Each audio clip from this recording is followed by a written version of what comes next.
Question number 3 है factorise. तो students question number 1 और 2 में भी मैंने आपको बताया था कि फैक्टराइजेशन के बहुत सारे तरीके होते हैं। जो तरीका उन्होंने हमें बताया था हमने वो उस पर अप्लाई किया है। यहाँ पे सिर्फ इन्होंने बोला है फैक्टराइज, कोई यहाँ पे मेथड नहीं बताया गया कि आपने बाय कॉमन फैक्टर करना है या पिक्टोरियली करना है।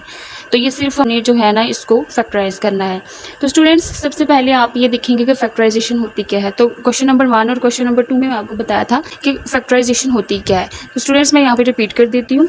फैक्टराइजेशन असली में होती ये है कि कोई भी नंबर या कोई वैल्यू है तो उसको ब्रेक करके हम छोटे छोटे पार्ट्स में लिखते हैं। तो ये हमारी फैक्टराइजेशन होती है। तो यहाँ पे मैं आपको फिर से एक एग्जांपल दे देती हूँ, ठीक है, फैक्टराइजेशन की। जैसे एक नंबर है हमारे पास 8 है या फिर 10 ले लें, ठीक है। तो इसको ब्रेक करके मैं लिख सकती हूँ 2 × 4, 2 4 आर 8, 2 5 आर 10, ठीक है। तो ये हमारे पास जो है ना 8 और 10 के क्या बने हैं, फैक्टर्स बने हैं। तो इसको ब्रेक करके हमने लिखा है इस तरह से, ठीक है। कोई भी नंबर या कोई वैल्यू को ब्रेक करके छोटे छोटे पार्ट्स में लिखना, ये होती है फैक्टराइजेशन। स्टूडेंट्स हम चलते हैं इसके पार्ट नंबर 1 पे। देखिए सबसे पहले जो है ना इसकी थोड़ी सी पहचान कर लेते हैं। वो क्या है कि ये देखें, जिसमें कांस्टेंट हो और हाईएस्ट वेरिएबल पावर x² हो, ठीक है, उसकी हमने जो है ना जब फैक्टराइजेशन करनी होती है तो इसमें कुछ रूल्स होते हैं, ठीक है, वो हमने जो है वो फॉलो करने हैं। तो सबसे पहले देखें हमने कांस्टेंट का और हाईएस्ट वेरिएबल पावर के जो कोफिशिएंट होता है उन दोनों का एक प्रोडक्ट निकालना होता है, ठीक है। प्रोडक्ट क्या होता है, प्रोडक्ट होता है कोई सी दो वैल्यू या कोई सी दो चीज़ों का मल्टीप्लाई होना, ठीक है, उसको हम बोलते हैं प्रोडक्ट। तो अब यहाँ पे हमारे पास जो है ना वो कांस्टेंट है -12, ठीक है। तो हम लिख लेते हैं -12 मल्टीप्लाई, और यहाँ पे हाईएस्ट वेरिएबल पावर कौन सा है, सबसे जिसकी जो है ना पावर सबसे बड़ी है, इसकी 1 है, इसकी 2 है, तो हाईएस्ट वेरिएबल पावर ये वाला है, ठीक है, x²। तो इसका कोफिशिएंट क्या है, 1 है, ठीक है। तो इन दोनों को मल्टीप्लाई करके हमने निकालना है इसका प्रोडक्ट। यह है हमारे पास -12 को 1 से मल्टीप्लाई किया तो यहाँ पे आ गया -12, ठीक है, यह आ गया इसका प्रोडक्ट। अब हमने 2 नंबर इस तरह से कोई चूज़ करने हैं कि जिसको प्लस या माइनस करने से ये दरमियान वाली वैल्यू बने, और उन्हीं नंबर्स को अगर हम मल्टीप्लाई करें तो ये वाला प्रोडक्ट बने, ठीक है। अब यहाँ पे देखें हमें चाहिए क्या, 1x चाहिए, ठीक है। तो अगर मैं यहाँ पे स्टूडेंट्स लिखूँ 4x - 3x, 4x में इसे -3x कर दें, ठीक है, तो क्या आ गया पीछे, +x आ गया, ये वाली वैल्यू, ठीक है। माइनस या प्लस करने से ये दरमियान वाली वैल्यू बनी, ठीक है, जो कि हमने माइनस प्लस करके ये दरमियान वाली वैल्यू बना ली है, ठीक है। और ही नंबर्स को आपने लेना है, मल्टीप्लाई करना है, और वो इक्वल आना चाहिए इसके प्रोडक्ट के। अब यहाँ पे मेरे पास इसका कोफिशिएंट 4 है और इसका जो है ना -3 है, इन दोनों को करना है मल्टीप्लाई, ठीक है, 4 3 आर 12 और साथ में इसका आ गया माइनस, तो ये बिल्कुल इसके प्रोडक्ट के इक्वल आया है, ठीक है, -12 एंड -12, ठीक है। तो फिर से यहाँ पे मैं रिपीट कर दूँ कि इसके रूल्स क्या होंगे, कांस्टेंट और हाईएस्ट वेरिएबल पावर का कोफिशिएंट, इन दोनों का प्रोडक्ट निकाल लेना है, ठीक है। उसके बाद हमने कोई 2 नंबर ऐसे चूज़ करने हैं कि जिसको प्लस या माइनस करने से दरमियान वाली वैल्यू बने, और उन्हीं नंबर्स को मल्टीप्लाई करने से ये प्रोडक्ट बने।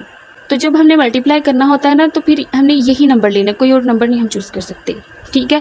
तो स्टूडेंट्स अब यहाँ पे जो +x आया है, ठीक है, इसकी जगह हमने लिखनी है ये वाली वैल्यू। देखिए ज़रा, ये हमारे पास x² है, ठीक है, x², इसकी जगह आ जाएगा +4x - 3x, और ये कांस्टेंट आएगा -12, ठीक है। अब हमने इसमें से कॉमन ले लेनी है जो हमारे पास कॉमन आते हैं। अब देखें x² है +4x है, x दोनों के पास है तो एक x हमारे पास कॉमन आ जाएगा, तो पीछे रह गया x + 4, ठीक है। अब ये माइनस इन दोनों के पास है तो माइनस को लिख लेंगे, ठीक है, और 3 भी दोनों के पास है और 3 भी हमारे पास यहाँ पे आ जाएगा कॉमन, ठीक है। तो ये एक माइनस तो बाहर आ गया, फिर अंदर प्लस ही रह जाता है, ठीक है। तो यहाँ पे आ गया x और ये माइनस भी बाहर आ गया, यहाँ पे आ गया प्लस, 3 4 आर 12, ठीक है। तो स्टूडेंट्स यहाँ पे ये चीज़ आपने ध्यान में रखनी है कि जो कॉमन लेने से, एक तो है ना ये देखें ये x और -3 हमने कॉमन लिया है बाहर, ठीक है, और कॉमन लेके जो वैल्यूज़ हमारे पास आती हैं, जैसे ये x+4 है, ये दोनों सेम होनी चाहिए, ठीक है। अगर ये दोनों सेम नहीं होती ना तो फिर ये हमारा क्वेश्चन जो है वो गलत होगा, ठीक है। अब ये देखिए ये दोनों सेम आई है, तो हमारा जो क्वेश्चन चल रहा है ये क्या है, ये सही हो रहा है, ठीक है। अब ये जो हमारे पास 2 टाइम आई है एक जैसी वैल्यूज़, उसको हमने 1 टाइम लिखना होता है। जैसे ये x+4 है, इसको हम 1 टाइम लिखेंगे x+4, ठीक है। उसके बाद जो बाहर हमने कॉमन लिया है उसको मिला के हम एक फैक्टर बनाएंगे x-3, ठीक है। तो इस पार्ट को हमने, इस अलजेब्रिक एक्सप्रेशन को क्या किया है, यहाँ पे फैक्टराइज किया है। फैक्टराइज करके हमारे पास जो फैक्टर बने हैं वो हैं x+4 और x-3। तो ये है इस क्वेश्चन का आंसर। अब नेक्स्ट चलते हैं पार्ट नंबर 2 पे। पार्ट नंबर 2 में भी हमने यही रूल्स जो है वो फॉलो करने हैं। क्या करना है, सबसे पहले इसमें सबसे पहले कांस्टेंट और हाईएस्ट वेरिएबल पावर का कोफिशिएंट, इन दोनों का निकालना है प्रोडक्ट। प्रोडक्ट मींस 2 नंबर्स का मल्टीप्लाई होना, ठीक है। तो यहाँ पे हमारे पास कांस्टेंट है 10 और हाईएस्ट वेरिएबल पावर का कोफिशिएंट है 1, तो इसके साथ करेंगे मल्टीप्लाई, तो ये आ जाएगा +10, ठीक है। ये आ गया हमारे पास इसका प्रोडक्ट। अब हमने इसकी दरमियान वाली वैल्यू देखनी है, यह क्या है, 7x है। तो कोई से 2 नंबर ऐसे लेने हैं जिसको प्लस या माइनस करने से दरमियान वाली वैल्यू बने और उन्हीं नंबर्स को अगर हम मल्टीप्लाई करें तो ये प्रोडक्ट बने, ठीक है। तो अगर मैं यहाँ पे 5x + 2x करूँ, ठीक है, तो 5 और 2 कितना हो गया, 7x, ठीक है। तो ये आ गई हमारे पास ये दरमियान वाली वैल्यू। अब इन्हीं 2 नंबर्स को हमने मल्टीप्लाई करना है कि हमारे पास ये प्रोडक्ट बने। 5 को मल्टीप्लाई करेंगे 2 के साथ, 5 2 are 10, ठीक है। तो ये इसके प्रोडक्ट के बिल्कुल इक्वल आया है, ठीक है। तो अब हम इस 7x की जगह पे ये वैल्यू यूज़ कर सकते हैं। तो यहाँ पे आ जाएगा = x² + 5x + 2x + 10 = अब यहाँ से कॉमन हमारे पास x आ रहा है, रिमाइंडर हमारे पास x + 5, ठीक है।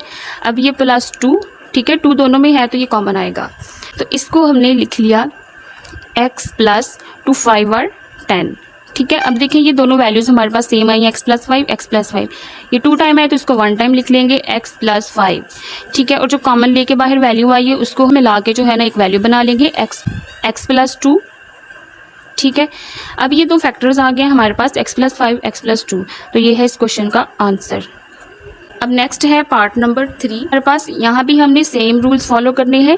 कांस्टेंट और हाईएस्ट वेरिएबल पावर का पहले क्या बनाना है, प्रोडक्ट, ठीक है। तो कांस्टेंट है हमारे पास 8, ठीक है, और साथ में, अच्छा ये क्वेश्चन में ऐड नहीं है, ठीक है, ये क्वेश्चंस में ऐड नहीं है, ये सिर्फ एक साइड पे आपने रफ पे जो है ना ये रफ वर्क करना है आपने, ठीक है। तो क्वेश्चन हमारे पास ये वाला है, ठीक हो गया। अब कांस्टेंट है हमारे पास ये और इसका हाईएस्ट वेरिएबल पावर है 1, ठीक है। क्या है इसका कोफिशिएंट 1, तो 8 को मल्टीप्लाई करेंगे 1 के साथ तो आ गया हमारे पास इसका प्रोडक्ट 8, ठीक है। अब कोई से 2 नंबर ऐसे लेते हैं कि हमारे पास -6 बन जाए। तो अगर हम -4x - 2x करें, ठीक है, तो साइन आएगा माइनस का और होंगे ये प्लस, ठीक है। तो ये आ गया हमारे पास -6x। नेक्स्ट स्टेप हमारा क्या है कि इन्हीं 2 नंबर्स को लेना है, मल्टीप्लाई करना है और ये हमारे पास ये प्रोडक्ट बने। तो -4 मल्टीप्लाई -2, ठीक है, माइनस माइनस प्लस हो गया, 4 2 और 8 हो गया। तो ये हमारा बिल्कुल इस प्रोडक्ट के इक्वल आ गया है। तो इस -6x की जगह इस वैल्यू को हम यूज़ कर सकते हैं, ठीक है। तो यहाँ पे आ गया = x² -4x -2x एंड +8 = इन दोनों में से कॉमन आ रहा है x, तो x को कॉमन ले लेंगे, रिमाइंडर रह गया x -4। अब यहाँ माइनस, ठीक है, 2 को कॉमन लेंगे तो ये तो माइनस हमारे पास बाहर आ गया, रिमाइंडर हमारे पास सिर्फ एक x रह गया, ठीक है। अब जब हमने यहाँ पे माइनस को बाहर कॉमन लिया तो इस प्लस की जगह पे क्या आ जाएगा, माइनस आ जाएगा, ठीक है। तो 2 4 are 8 = अब यहाँ पे हमारे पास जो 2 टाइम है उसको हम 1 टाइम लिखेंगे x -4 और ये जो बाहर हमने कॉमन लिए हैं उसको मिला के भी हम बनाएंगे एक फैक्टर x -2। तो ये 2 फैक्टर्स आए हैं हमारे पास इस क्वेश्चन के, जो कि है इसका आंसर। नेक्स्ट चलते हैं पार्ट नंबर 4 पे। तो स्टूडेंट्स ये हमारे पास है पार्ट नंबर 4, इसमें भी सेम रूल्स फॉलो करनी है। अब यहाँ पे हमारे पास कांस्टेंट है -56, ठीक है, और हाईएस्ट वेरिएबल पावर है x² और इसका क्वोशिएंट हमारे पास है 1, ठीक है। इन दोनों को मल्टीप्लाई किया तो इसका प्रोडक्ट आ गया -56, ठीक है। अब यहाँ पे हमारे पास है -x, तो कोई से 2 नंबर हमने ऐसे लेने हैं कि हमारे पास क्या बनाए, -x बनाए। तो अगर मैं यहाँ पे -8x और प्लस 7x लूँ, ठीक है, क्योंकि ये हमारे पास x के साथ माइनस है, इस वजह से बड़ी वैल्यू के साथ मैंने क्या लिया है, माइनस। अब इन दोनों को हम माइनस करेंगे, ठीक है, -8 + 7, तो इसको करेंगे तो ये आ जाएगा -x। माइनस आया क्योंकि बड़ी वैल्यू के साथ हमारे पास क्या है, यहाँ पे माइनस है, ठीक है। अब -8 × 7 = 8 7 और 56, ठीक है, और ये माइनस आ गया इसके साथ, तो ये बिल्कुल इसके प्रोडक्ट के इक्वल आया है, ठीक है। अब यहाँ पे हम लिखेंगे x² और -x की जगह पे ये वैल्यू लिखेंगे, -8x + 7x -56 = इन दोनों में से x कॉमन आ रहा है तो आ गया x -8, ठीक है, प्लस 7 कॉमन आएगा, रिमाइंडर x, ठीक है। अब ये माइनस है तो यहाँ पे माइनस आ गया, 7 8 और 56 = ये 2 टाइम है तो इसको 1 टाइम लिखेंगे, एक फैक्टर ये आ गया और एक फैक्टर हमारे पास बन रहा है x + 7, तो ये है इस क्वेश्चन का आंसर। नेक्स्ट है पार्ट नंबर 5, इसमें भी हम देखेंगे पहले कांस्टेंट और हाईएस्ट वेरिएबल पावर का क्वोशिएंट, ठीक है, ये है -24 × 1, तो इनका प्रोडक्ट आया हमारे पास -24, ठीक है। अब दरमियान वाली वैल्यू हमारे पास है -10x, तो अब कौन से नंबर लें हम कि हमारे पास -10x बने। अगर मैं यहाँ पे -12x + 2x करूँ, तो अब हम -12 में से अगर 2 को माइनस करते हैं, ठीक है, इस 12 में से 2 को माइनस करेंगे तो हमारे पास आ जाएगा -10x, ठीक है, माइनस आया क्योंकि बड़ी वैल्यू के साथ क्या है, माइनस है, ठीक है। अगर -12 को मल्टीप्लाई किया जाए 2 के साथ, ठीक है, तो 12 2 और कितना होता है, 24, ठीक है, और ये माइनस इसके साथ आ जाएगा, ठीक है, तो ये बिल्कुल इसके प्रोडक्ट के इक्वल आया है, ठीक हो गया। अब देखिए यहाँ पे x² -10x की जगह पे ये वैल्यू लिखेंगे, -12x + 2x -24 = x को बाहर कॉमन लेंगे तो रिमाइंडर x -12 रह गया, ठीक है, प्लस 2 यहाँ से कॉमन आ रहा है, x माइनस, ठीक है, ये वाला 2 12 और 24, तो यहाँ पे आ गया 12 = x -12, 2 टाइम है तो इसको 1 टाइम लिख लिया। अब ये हमारे पास है x + 2, तो ये 2 फैक्टर्स आ गए हमारे पास इस क्वेश्चन के, ठीक है। अब नेक्स्ट है पार्ट नंबर 6। पार्ट नंबर 6 में भी कांस्टेंट -12 है और हाईएस्ट वेरिएबल पावर का जो कोफिशिएंट है वो क्या है, 1 है, तो मल्टीप्लाई किया तो आ गया -12, ठीक है। अब हमने कोई से 2 नंबर ऐसे लेने हैं कि जिनको प्लस माइनस करने से ये दरमियान वाली वैल्यू बने और उन्हीं 2 नंबर्स को मल्टीप्लाई करने से ये प्रोडक्ट बने। तो अगर मैं यहाँ पे 6y - 2y, ठीक है, ये 2 नंबर लेती हूँ, 6 में से 2 को माइनस करें तो हमारे पास यहाँ पे आ जाता है 4y, ठीक है, छोटी वैल्यू के साथ माइनस है इस वजह से यहाँ पे प्लस आएगा, ठीक हो गया।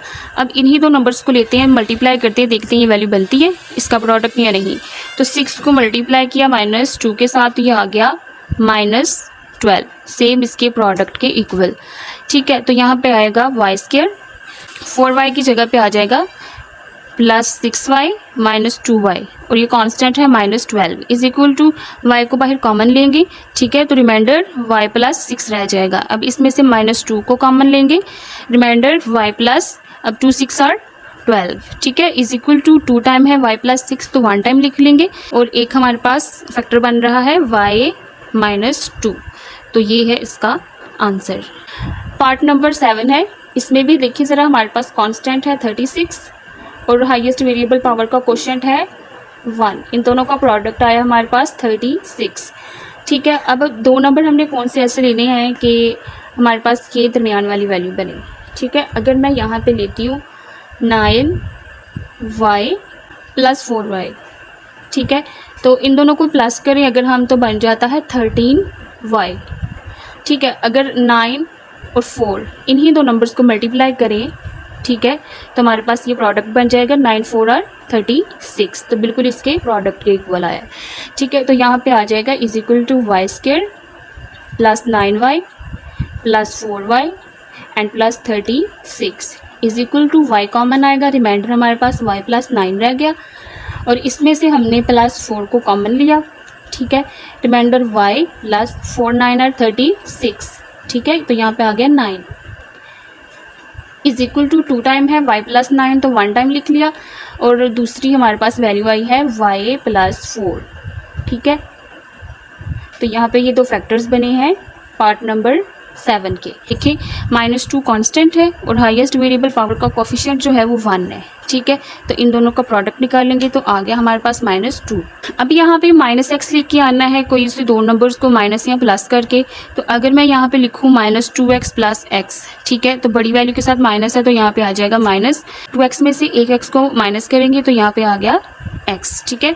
तो अब ये हमारे पास वैल्यू बन गई है -x। अब -2 को मल्टीप्लाई किया, इसका क्वेश्चन 1 है तो 1 के साथ, ठीक है।